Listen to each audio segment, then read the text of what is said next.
strike into the crowd. வணக்கம் நண்பர்களே, welcome to my channel CCF உங்கள் cricket with mister cocktail furious. இப்போ நம்ம டிஸ்கஸ் பண்ண போற டாபிக் IPL 2025 ஓட மேட்ச் 62 ஓட ரிவ்யூ தான். சாரி கைஸ், கொஞ்சம் லேட் ஆயிடுச்சு, பட் நிறைய விஷயங்கள் இந்த வீடியோல நான் டிஸ்கஸ் பண்ணணும்னு இருக்கேன். ஸோ உங்களுக்கே தெரியும், match 62 played by CSK and RR at Delhi. CSK ஓட ஹோம் கேம் ஆக்சுவலா இது, பட் வேரியஸ் ரீசன்ஸ்னால வந்து பாத்தீங்கன்னா அது டெல்லியில மாத்திட்டாங்க, உங்களுக்கே நல்லா தெரியும். ஸோ ராஜஸ்தான் ராயல்ஸ்க்கு இது ஒரு இம்பார்ட்டன்டான ஒரு வின் மக்களே, பிகாஸ் இந்த ஒரு particular match Rajasthan Royals win பண்ணதுனால இந்த வருஷம் அவங்களுக்கு உடன் ஸ்பூன் கிடையாது. அன்பார்ச்சுனேட்லி சென்னை சூப்பர் கிங்ஸ் இத்தனை வருஷமா காலாகாலமா சேர்த்து வச்ச எல்லா நல்ல விஷயமுமே இந்த சீசன்ல முடிஞ்சு போச்சுன்னு தாங்க சொல்ல முடியும். முதல்ல சேப்பாக்ல சில டீம்ஸ் எல்லாம் வந்து வின் பண்ணதே கிடையாது ரொம்ப வருஷமா. அவங்க எல்லாம் எல்லாருமே வந்து பாத்தீங்கன்னா அன்புடனை வந்து பிரீச் பண்ணாங்க. அதுக்கப்புறம் இதுவரைக்கும் CSK வந்து IPL ஹிஸ்டரியிலேயே நம்பர் 10ல வந்து முடிச்சது கிடையாது, அதாவது லாஸ்ட் இன் பாயிண்ட்ஸ் டேபிள்ல வந்ததே கிடையாது. பட் இந்த முறை டெஃபினட்டா அவங்க லாஸ்டா வந்துருவாங்க, அதுல எந்த டவுட்டுமே கிடையாது. ஏன்னா அடுத்த மேட்ச் GTயோட அவங்க வந்து பயங்கரமான ஒரு ரன் ரேட்ல வின் பண்ணா மட்டும்தான் அவங்களால வந்து பாத்தீங்கன்னா 9th பிளேஸுக்கு போக முடியும். அது கொஞ்சம் இம்பாசிபிளா தாங்க தெரியுது. ஏன்னா அதுவே CSK விளையாடுறத பார்க்கும் போதும் சரி, அந்த பக்கம் GT விளையாடுறத பார்க்கும் போதும் CSK GT நார்மலா வின் பண்ணாலே அது ஒரு பெரிய விஷயமா இருக்கும்ன்றதான் என்னோட ஒரு point of view. But it's bad tournament for CSK இந்த வருஷம், அதுல எந்த டவுட்டுமே இல்ல. CSK fans will be so disappointed. as a CSK fan நானுமே ரொம்ப டிசப்பாயிண்டடா தான் இருக்கேன். But it ஹேப்பன்ஸ்ங்க. சம்டைம்ஸ் வந்து பாத்தீங்கன்னா வழக்க ஒரு வட்டம் தான், அப்படி இப்படி சுத்தி தான் வரும். we have to accept it. ஓகேங்களா, 5 டிராஃபி வின் பண்ணும் போது நம்மளால அதை அக்செப்ட் பண்ணிக்க முடியும்னா கண்டிப்பா இந்த மாதிரி லாஸ்ட் பிளேஸ்லயும் வந்து சம்டைம்ஸ் நம்ம வர சான்சஸ் இருக்கு. அதையும் நம்ம அக்செப்ட் பண்ணிட்டு மூவ் ஆன் ஆயிட்டு போயிட்டே இருக்கணும். சோ நான் வந்து பாத்தீங்கன்னா அந்த மேட்ச்குள்ள போறதுக்கு முன்னாடி கண்டிப்பா ஒரு விஷயத்த ஷேர் பண்ணணுங்க. MS தோனி அவரை பார்க்கும்போது ரொம்ப கஷ்டமா இருக்கு. என்னோட இன்ஸ்பிரேஷன் MS தோனி தான், அதுல எந்த டவுட்டுமே கிடையாதுங்க. ஆனா நான் நியூட்ரலா பேசுவேன். MS தோனி நல்லா விளையாடினாருன்னா நல்லா விளையாடினாரு, நல்லா விளையாடலன்னா நல்லா விளையாடல. அவர் ஒரு காரணமா இருக்காரா CSK தோக்குறதுக்கு? கண்டிப்பா நான் சொல்லுவேன். ஓகே, நானும் ஒரு டைஹார்ட் CSK ஃபேன் தான், டைஹார்ட் MS தோனி ஃபேன் தான். பட் நான் வந்து ஃபேக்டா கண்டிப்பா சொல்லுவேன், சொம்படிக்க மாட்டேன். அது எனக்கு பிடிக்காது, நம்ம சப்ஸ்கிரைபர்ஸ்க்கும் என்னை பத்தி தெரியும். இந்த மேட்ச்ல Dhoni is also one of the important factor CSK தோக்குறதுக்கு. புரியுதா உங்களுக்கு? சிவம் துபேவும் ஒரு காரணம் தான். ஆனா MS தோனியும் பாத்தீங்கன்னா 17 பால் 16 ரன்ஸ் அடிச்சதா இருக்கட்டும், அதே மாதிரி ஜெய்ஸ்வால் அந்த ஃபர்ஸ்ட் பாலே கேட்ச் அது விட்டதா இருக்கட்டும், இதெல்லாம் ஒரு முக்கியமான ரீசன்ஸ். பட் ஒரு பக்கம் பார்க்கும்போது ரொம்ப கஷ்டமா இருக்கு. ஏன்னா இப்போ ரீசெண்டா அந்த வீடியோ பார்த்தேன், சிக்கால அனிருத் கூட வந்து பாத்தீங்கன்னா ஒரு விஷயத்த சொல்லியிருப்பாரு, ரொம்ப ரொம்ப இம்பார்ட்டன்டான ஒரு விஷயத்த சொல்லியிருப்பாரு. இன்சைட் சோர்ஸ்ல இருந்து வந்ததுன்னு. அவருக்கு ஆல்ரெடி வந்து பாத்தீங்கன்னா நீ இன்ஜுரி இருக்குன்றது நம்மளுக்கு நல்லாவே தெரியும். பட் இது இன்னுமே ரொம்ப ஒர்ஸ்ட் ஆயிருக்கு. அவரால் நார்மலா ஒரு டோரை கூட ஓபன் பண்ணி அப்படி தாண்டி போக முடியல. அப்படி ஒரு சுச்சுவேஷன் இருக்கு MS தோனிக்குன்னு அவர் அதை சொல்லும் போது எனக்கு ரொம்ப கஷ்டமா இருந்தது. கண்டிப்பா இந்த பிரான்சைசிக்காகவும் சரி, டைஹார்ட் CSK ஃபேன்ஸ்க்காக தான் அவர் விளையாடுறாரு, அதுல எந்த டவுட்டுமே இல்லை. ஆனா என்ன ஒரு பிரச்சனைன்னு பாத்தீங்கன்னா கேம்ல அவரோட பெஸ்ட்டை கொண்டு வர முடியல. அதனால என்ன, அதனால அவரோட லெகசி வந்து பயங்கரமா ஸ்பாயில் ஆகுதுன்ற மாதிரி எனக்கு ரொம்ப கஷ்டமா இருக்கு. இந்த மனுஷனை அப்படி பார்க்க முடியல, ரொம்ப கஷ்டமா இருக்கு. புரியுதா உங்களுக்கு? நேத்து ஐ ஃபெல்ட் லைக்ல போதும் தலைவா, நீ எவ்வளவோ பண்ணிட்ட, இதுக்கு மேல வந்து பாத்தீங்கன்னா கஷ்டப்பட்டு ஸ்ட்ரகிள் ஆகி வந்து பாத்தீங்கன்னா இன்னைக்கெல்லாம் MS தோனியை பத்தி பேசுறதுக்கு தகுதி இல்லாதவன்லாம் வந்து பாத்தீங்கன்னா MS தோனியை பத்தி ட்ரோல் பண்ணிட்டு இருக்காங்க சோசியல் மீடியால. அவனுங்கெல்லாம் பிறந்திருக்க கூட மாட்டாங்க MS தோனி என்ன அச்சீவ் பண்ணியிருக்காருன்றதை பார்த்துருக்க கூட மாட்டானுங்க, to be very honest. So அவனுங்களுக்காக இல்ல, பட் MS தோனி வந்து பாத்தீங்கன்னா ஆப்வியஸ்லி அந்த ஒரு லெகசி கிரியேட் பண்ணி வச்சிருக்காரு. I think this is a right time. அவர் மேபி வந்து பாத்தீங்கன்னா CSKக்கு ஒரு அடுத்த வருஷம் ஒரு மென்டரா கூட இருக்கலாம், இல்ல அடுத்த வருஷம் அவர் ஆடணும் டிசைட் பண்ணாருன்னா எனக்கு தெரிஞ்சு அவர் ஒரு இம்பாக்ட் பிளேயரா தான் விளையாட முடியும். அந்த இம்பாக்ட் பிளேயரா MS தோனி விளையாடணும் டிசைட் பண்ணா கூட அந்த ஃபிட்னஸ் அவர் வந்து பாத்தீங்கன்னா ஹெல்ப் பண்ணுமா? ஏன்னா அவர் வந்து பாத்தீங்கன்னா IPL மட்டும் தான் விளையாடுறாரு. ஓகே, சோ அந்த 3 மாசம் கிரிக்கெட் தான் அவர் விளையாடுறாரு. சோ மிச்சம் இருக்கிற டைம்லாம் வந்து பாத்தீங்கன்னா அவர் கிரிக்கெட் விளையாடுறது இல்ல. சோ அந்த பாடி கண்டிஷன்ஸ்ன்றது அதுக்கேற்ற மாதிரி தான் ஃபிட் ஆகும். ஏன்னா நேற்று மேட்ச்ல எவிடென்டா தெரிஞ்சது அவரால் ஃபாஸ்டா ஓட முடியல. எல்லா மேட்சஸ்லுமே அது எவிடென்டா தெரிஞ்சது. கீப்பிங்லயும் பாத்தீங்கன்னா அவரால் ஒரு ஸ்டெச் மேல ஸ்ட்ரெச் பண்ண முடியல. கஷ்டமா இருக்கு ஆக்சுவலா இதெல்லாம் பார்க்கும்போது. தலைவா போதும், நீ நிறைய செஞ்சுட்ட. I think this is a right time. Next மேட்ச்ல வந்து பாத்தீங்கன்னா GTயோட தோனி செமையா விளையாடினா கூட பரவாயில்ல. I think this is a right time to call off பண்ற மாதிரி எனக்கு தோணுதுங்க. இதுதான் ஒரு கரெக்ட் டைம். நெக்ஸ்ட் டைம் அவர் வந்து பாத்தீங்கன்னா ஒரு மென்டரா கூட CSKக்கு இருக்கலாம், வழி நடத்தலாம். ஆஸ் அ பிளேயரா ரொம்ப ஸ்ட்ரகிள் ஆறாரு. அவரோட லெகசி இதுக்கு மேல டார்னிஷ் யாரும் பண்ணக்கூடாது. அவரோட லெகசியை டார்னிஷ் பண்ணிடக்கூடாதுன்றதுதான் என்னோட ஒரு வருத்தம். மற்றபடி எதுவுமே இல்லை. MS தோனியை மறுபடியும் பார்க்கணும்ன்ற ஆசை எனக்குமே இருக்கு. அது நான் என்ன சொல்ல வரேன்னா, இந்த வருஷம் அது ரொம்ப டேமேஜ் ஆயிடுச்சு. கிளியரா எவிடென்டா தெரியுதுங்க அவர் ரொம்ப கஷ்டப்படுறாருன்றத. இது வந்து ஒரு ஹானஸ்டான ஒரு MS தோனி ஃபேனா நான் சொல்றேன். அவர் நிறைய பண்ணிட்டாரு. இப்படிலாம் அசிங்கப்படணும்ன்றது அவசியமே கிடையாதுன்றதுக்காக தான் நான் வந்து இவ்வளவு நேரம் பேசிட்டு இருக்கேன். சரி, இப்ப மேட்ச்குள்ள வந்துரும். ஆக்சுவலா ஒரு முக்கியமான டாஸ் சஞ்சு சாம்சன் வின் பண்ணாரு. நான் என்ன நினைச்சேன்னா CSK வின் பண்ணணும்னா டாஸை ஜெயிக்கணும் அப்படின்ற மாதிரி நினைச்சேன். ஆனா எப்போ அவங்க டாஸ் தோத்தாங்களோ அப்பயே எனக்கு ஒரு ஃபீல் இருந்துச்சு. ஓகே, அதாவது செட் பண்ணும் போது கொஞ்சம் கஷ்டப்படுறாங்க இந்த சீசன்ல. இது வரைக்கும் வின் பண்ண மேட்ச் எல்லாமே சேஸ் பண்ணி தான் வின் பண்ணிருக்காங்க. ஸோ அப்படின்னும் போது கண்டிப்பா கொஞ்சம் அப்பயே ஒரு ஃபீல் கொடுத்துச்சு. ஓகே, ஆர்ஆருக்கு ஒரு அட்வான்டேஜ்னு சொல்லிட்டு. அண்ட் ஆர்ஆர் போலிங் லைனப் எடுத்துக்கிட்டீங்கன்னா கொஞ்சம் ரொம்பவே டெப்ளீட்டடா தான் இருந்ததுங்க. ஏன்னா நல்லா பாத்துக்கோங்க, இவரு கிடையாது, சந்தீஷ் சர்மா கிடையாது, முக்கியமா ஜோஃப்ரா ஆர்ச்சர் கிடையாது. இவங்கெல்லாம் இல்லாம இந்த போலிங் லைனப்பை வச்சு அவங்க வந்து 187 சிஎஸ்கே ரெஸ்ட்ரிக்ட் பண்ணது ஃபென்டாஸ்டிக் ஜாப். இன்ஃபேக்ட் இன்னுமே அவங்க கம்மியா ரெஸ்ட்ரிக்ட் பண்ணிருக்கலாம். சின்ன சின்ன மிஸ்டேக்ஸ் பண்ணாங்க, அது என்னன்றதை நான் கண்டிப்பா சொல்றேன். யுத்வீர் சரக் 3 விக்கெட் எடுத்தாரு. ஹானஸ்டா சொல்லணும்னா அவர் ரொம்ப சுமாரா தான் போட்டாரு. ஏன்னா சிஎஸ்கே பேட்ஸ்மேன்ஸ் தான் தூக்கி விக்கெட்டை கொடுத்தாங்க. அவர் வந்து டெட்லியெல்லாம் எதுவுமே போடல. But still 3 wickets is 3 wickets. So அவர் வந்து பாத்தீங்கன்னா அது ஒரு நல்ல ஒரு ஸ்டார்ட் கொடுத்தாரு ஆர்ஆருக்கு. என்னதான் 6 ஓவர்ஸ் சிஎஸ்கே வந்து ஒரு 68 69 பயங்கரமா மெயின்டைன் பண்ணாலுமே ரன் ரேட்டை, பட் ஒரு பக்கம் விக்கெட்ஸ் விழுந்துகிட்டே இருந்துச்சு. போன மேட்ச் கேகே அவரோட மாதிரி தான் 78 for 5 நோ சிச்சுவேஷன் வந்து இறங்குச்சு. ஸோ அதுக்கப்புறம் வந்து டெவல் பிரவிஸ் ஒன்ஸ் அகைன் ஒரு சூப்பர் நாக் ஆனாரு. டாப் ஆர்டர்ல ஆயுஷ் மத்தரே ஆஸ் யூஷுவல் சூப்பரா விளையாட்டு கொடுத்துட்டு போனாரு. பட் அன்பார்ச்சுனேட்லி சிவம் துபேவும் சரி எம்எஸ் தோனியும் சரி கரெக்டா பினிஷ் பண்ண முடியல. ரொம்ப ஸ்ட்ரகிள் ஆனாங்க.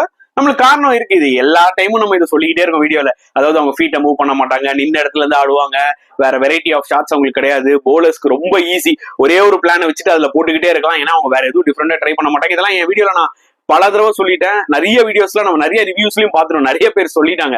இது ஒன்றும் புதுசு கிடையாது.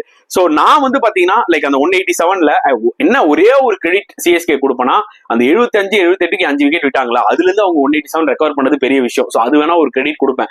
அந்த ரன் ரேட் அப்படியே மெயின்டைன் பண்ணி பாசிட்டிவா விளையாடிட்டு இருந்தாங்க. அது ஒண்ணு வேணா ஒரு பாசிட்டிவா சொல்லலாம். மத்தபடி பாத்தீங்கன்னா was disappointed with certain decisions. எதுக்காக வந்து பாத்தீங்கன்னா நம்பர் 4ல வந்து அஸ்வின் இறக்குனாங்க. ஏன்னா டெவல் பிரவிஸ் மாதிரி ஒரு பிளேயர் வந்து பாத்தீங்கன்னா நீங்க அடுத்தது ஃபியூச்சர்னு பார்க்கும்போது அவரை நீங்க ஃப்ரண்ட்ல இறக்கணும்ல. ஃப்ரண்ட்ல இறக்கிட்டா பாருங்க, இந்த மேட்ச் எப்படி இருந்தாலும் நீங்க ஜெயிச்சாலும் தோத்தாலும் it's not going to make a big difference. ஓகேங்களா? சோ நான் என்ன சொல்ல வரேன், நீங்க அந்த மாதிரி ஒரு பிளேயருக்கு முன்னாடி இறக்கி விட்டு அவர் எப்படி விளையாடுறாருன்னு பாக்கலாம்ல, அவரை ஃபுல்லா யூஸ் பண்ணலாம்ல. எதுக்காக ரவிச்சந்திரன் அஸ்வின் நம்பர் 4 இறக்கணும்? அதெல்லாம் எனக்கு ரொம்ப பேஃப்லிங்கா இருந்தது. அடுத்தது ஜடேஜா வராரு, சரி நீ பிரவிஸ் இறக்கலனாலும் பரவாயில்ல, அட்லீஸ்ட் 4-5ல நீ தூபே இறக்கணும். தூபே வந்து பயங்கரமான பினிஷர்லாம் கிடையாதுங்க. இந்த சீசன் ஃபுல்லா பாத்தீங்கன்னா 120 118 அந்த ஸ்ட்ரைக் ரேட்ல தான் ஆடி இருக்காரு. புரியுதா உங்களுக்கு? அண்ட் அவர் ஒரு பயங்கரமான 6 ஹிட்டர் ஸ்பின்னர் போட்டான்னு சொல்றாங்க, அதுவும் கிடையாது. மேக்ஸிமம் அதிகபட்சமா ஒரு 6 அடிப்பாரு. அது தவிர்த்து வந்து பாத்தீங்கன்னா அவர் ஸ்ட்ரகிள் தான் இருக்காருன்றத நம்ம கண்டிப்பா சொல்லியே ஆகணும். சோ இதெல்லாம் வந்து பாத்தீங்கன்னா ரொம்பவே வியர்டா இருந்துச்சு இந்த டிசிஷன்ஸ்லாம். என்ன இப்படிதான் எடுக்கிறாங்க? அதுவும் ஒரு லாஸ்ட் 2 மேட்ச் மெயின் பேட்ஸ்மேன் முன்னாடி இறங்கி ஆனா என்னன்ற மாதிரி தோணுச்சு. அதே மாதிரி டாப் ஆர்டர்லயும் கொஞ்சம் வந்து ஒரேடியா புஷ் பண்ணாங்க. டெவன் கான்வே கொஞ்சம் அக்ரெசிவா இருக்கணும்னு நினைச்சு விளையாண்டாரு, கையில கேட்ச் கொடுத்துட்டு போனாரு. உருவில் பட்டேலும் வந்து ஃபர்ஸ்ட் பால்ல இருந்து அடிக்கிறது பிரச்சனை இல்லை, இதனால கண்டிஷன்ஸை கொஞ்சம் அசஸ் பண்ணலாம். ஏன்னா உருவில் பட்டேலாம் கொஞ்சம் ஸ்டே பண்ணியிருந்தா ஒண்ணுமே டேக் ஆன் பண்ணிருக்கலாம் யுத்வீர் சாரக்கெல்லாம். In spite of taking 3 wickets Yudhvir Charak அடிச்சிட்டாங்க.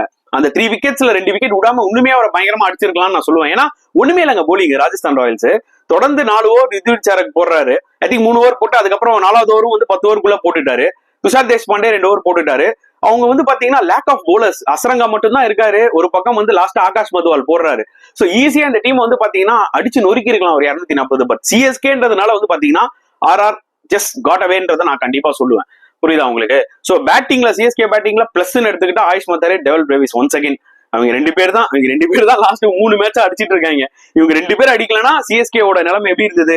ஒரு 3 மேட்ச்க்கு முன்னாடி ஃபைட்டே இல்லாம அந்த மாதிரி தான் இருந்திருக்கும், to be very honest. So மத்தபடி சொல்லிக்கிற அளவுக்கு எதுவும் இல்ல. ராஜஸ்தான் ராயல்ஸ் அவங்க கிட்ட இருக்கிற போலர்ஸை வச்சு நல்லா பெர்ஃபார்ம் பண்ணாங்க, அவ்வளவுதான் சொல்ல முடியும். அதான் சொல்ல வந்தேன் பாத்தீங்களா, அந்த 78 for 5 இருக்கும்போது அசரங்காக்கு 100 ஓவர் கொடுத்துருக்கலாம். தோனி வரதுக்காக வெயிட் பண்ணியிருந்தாரு சஞ்சு சாம்சன். அதுக்குள்ள ஒரு பெரிய பார்ட்னர்ஷிப் போயிடுச்சு. சோ அங்க ஒரு மிஸ்டேக் பண்ணாரு Sanju Samson. he just got away, அவ்வளவுதான் சொல்ல முடியும்.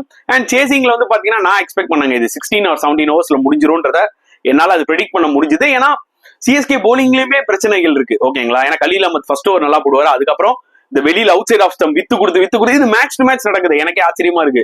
யாராவது ஒரு அனலிஸ்ட் டீமுக்குள்ள இருந்தாங்கன்னா அவங்க சொல்ல மாட்டாங்களா? அதாவது நீ என்னப்பா மேட்ச் டு மேட்ச் இந்த 2வது ஓவர் 3வது ஓவர் வந்து அதே மாதிரி out side of stump with கொடுத்து போலிங் போடுற போறான்றதை யாரும் சொல்ல மாட்டாங்களான்றதை நினைக்கும் போது ஆச்சரியமா இருந்தது. அன்சுல் கம்போஜ் நல்லா போட்டாரு, டு பி வெரி ஆனஸ்ட். அவரும் நல்லா தான் போட்டாரு. அவரும் 1-2 பால் தேவலாம வித்து கொடுத்தாரு. புரியுதா உங்களுக்கு?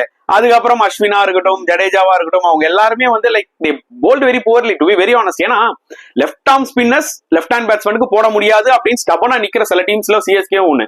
ஆனா இதே பஞ்சாப் கிங்ஸ்ல பாத்தீங்கன்னா ஹர்ப்ரீத் பிரார் தான் வந்து ஜெய்ஸ்வாலியும் அவுட் ஆகுனாரு, சூரியவன்சியும் அவுட் ஆகுனாரு. ஓகேங்களா?